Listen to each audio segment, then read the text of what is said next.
সাংবাদিক গণকে আমার নমস্কার। বিকশিত কৃষি সংকল্প অভিযান, যার মুখ্য উদ্দেশ্য আগামী খরিফ মৌসুমে দেশে খাদ্য শস্যের উৎপাদন বৃদ্ধি করা।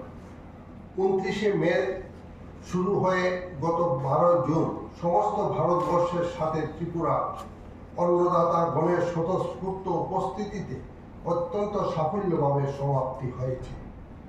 ভারতের যশস্বী প্রধানমন্ত্রী অবতার পুরুষ নরেন্দ্র মোদীজির দিক নির্দেশনা ও ভারতের কৃষিমন্ত্রী শিবরাজ সিং চৌহানজির নেতৃত্বে সর্বভারতে এবং আমাদের মাননীয় মুখ্যমন্ত্রী শ্রীযুক্ত মানিক সাহা মহাশয় এবং মাননীয় কৃষিমন্ত্রী শ্রীযুক্ত রতননাথ মহাশয়ের দিক নির্দেশনায় রাজ্য জুড়ে বিকশিত কৃষি সংকল্প অভিযান পরিচালিত হয়েছে।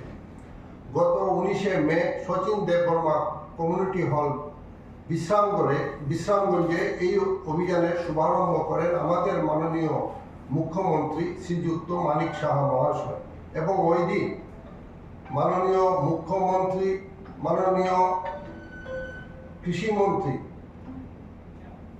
সবুজ পতাকা দেখিয়ে কিষাণ রথ যাত্রার শুভ উদ্বোধন করেন। এই 24টি রথ 3টি করে প্রতিটি জেলায় ভ্রমণ করেছে এবং এই কিষাণ রথগুলোতে গত 11 বছর ধরে কৃষিতে ভারতের অভূতপূর্ণ সাফল্য এবং গত 7 বছর ধরে ত্রিপুরায় কৃষি উন্নতির গাথা তুলে ধরা হয়েছে। মোট 864টি গ্রামে কৃষক সমাবেশ ও সর্বমোট 1,72,000 কৃষককে যুক্ত করার পরিকল্পনা গ্রহণ করা হয়েছিল।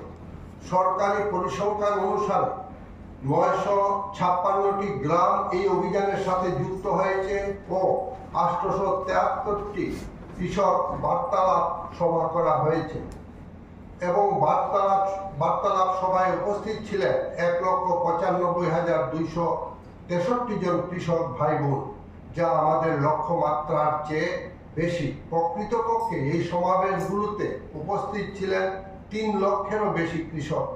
একটি বিজ্ঞানী দল প্রতিদিন 3টি করে সভা করেছেন এবং প্রতিটি সভা ছিল 2 ঘন্টা, তাই উপস্থিত সকল কৃষকের নাম নথিভুক্ত করা সম্ভব ছিল না। এই সমাবেশগুলো ছিল বিজ্ঞানী ও কৃষকদের মধ্যে সরাসরি বার্তালাপ। 8টি জেলায় 3টি করে কৃষি বিজ্ঞানী দল প্রতিদিন 24টি করে মত বিনিময় সভা করেছেন এবং প্রতি জেলায় 108টি করে সভার পরিকল্পনা রাখা হয়েছিল। অত্যন্ত দুর্যোগপূর্ণ আবহাওয়ার মধ্যে 12 দিন ব্যাপী এই মত বিনিময় সভাগুলো হয়েছে।